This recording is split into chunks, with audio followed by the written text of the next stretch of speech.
గిరిజనేతర పేద రైతులకు తక్షణమే అన్ని బ్యాంకులు స్కేల్ ఆఫ్ ఫైనాన్స్ ప్రకారం పంట రుణాలు ఇవ్వాలని, భారీ వర్షాల వల్ల నష్టపోయిన రైతాంగానికి నష్టపరిహారం చెల్లించాలని ఆంధ్రప్రదేశ్ రైతు సంఘం జిల్లా కార్యదర్శి కె శ్రీనివాస్ డిమాండ్ చేశారు.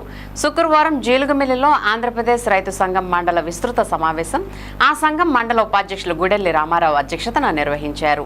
మండలంలోని రైతాంగ సమస్యలను చర్చించి పలు తీర్మానాలను ఆమోదించారు. ముఖ్య అతిథిగా విచ్చేసిన కె శ్రీనివాస్ మాట్లాడుతూ గిరిజనేతర పేదలు సాగులో ఉన్న డీఫార్మ్ పట్టా భూములకు బ్యాంకులు పంట రుణాలు మంజూరు చేయకపోవడం అన్యాయమన్నారు. ఈ నెల 30-31 తేదీల్లో జంగారెడ్డిగూడెంలో జరుగుతున్న ఆంధ్రప్రదేశ్ రైతు సంఘం జిల్లా మహాసభలను విజయవంతం చేయాలని కోరారు. ఆంధ్రప్రదేశ్ రైతు సంఘం జిల్లా సహాయ కార్యదర్శి బొడ్డు రాంబాబు, మండల కార్యదర్శి సిరిబత్తుల సీతారామయ్య, సిఐటియు మండల కన్వీనర్ చిట్టుబొమ్మ కొండలరావు, వ్యవసాయ కార్మిక సంఘం మండల కార్యదర్శి కారం నాగదుర్గ మాట్లాడుతూ రైతాంగ సమస్యల పరిష్కారం చేయడంలో నిర్లక్ష్యం జరుగుతోందన్నారు. రైతుల సమస్యలను పరిష్కరించాలని డిమాండ్ చేశారు. ఈ సమావేశంలో తాళ్లూరి సూర్యారావు, పాముల పాపారావు, సుంకోవల్లి శేషగిరిరావు, దేవా రాజమ్మ, గంగుల రమణ, యలమాటి నరసింహారావు, బొంతు వెంకటేశ్వరరావు తదితరులు పాల్గొన్నారు.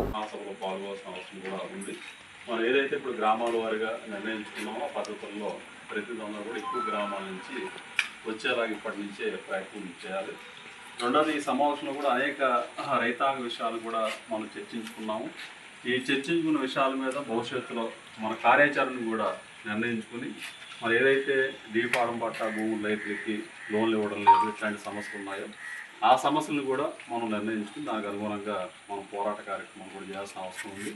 రెండోది, భారీ వర్షాల వల్ల వివిధ పంటలు కూడా దెబ్బతింటా ఉన్నాయి.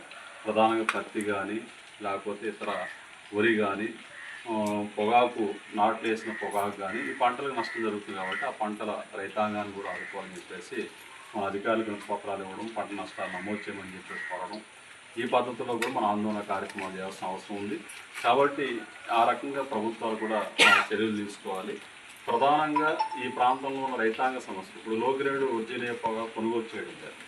ఈ లో గ్రేడ్ ఒరిజినల్ పొగాకు, మామిడి పొగాకు కూడా కొనుగోలు జరగట్లేదు. రేటు చూస్తే బాగా తగ్గిపోయిన పరిస్థితి ఉంది. రైతులు గగ్గోలు పెడుతున్న పరిస్థితి ఉంది.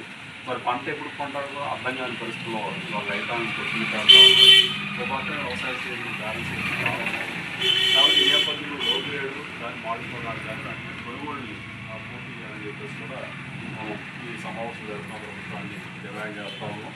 రెండోది, పత్తి కొనుగోలు కేంద్రాలు ఏర్పాటు చేయాలి. ఎందుకంటే పత్తి పంట వస్తుంది. అయితే CCI కొనుగోలు కేంద్రాలను ఏర్పాటు చేసి పత్తి ప్రభుత్వం కొనుగోలు చేయాలి. అయితే మనం ఏమవుతున్నామంటే క్వింటా పత్తికి కనీసం 10,000 రూపాయలు మద్దతు ధర ప్రకటించాలి. ఇప్పుడు ప్రకటించిన మద్దతు ధర 8,115 రూపాయలు దాకా ఉంది. అది ఏమాత్రం రైతాంగానికి సరిపోదు.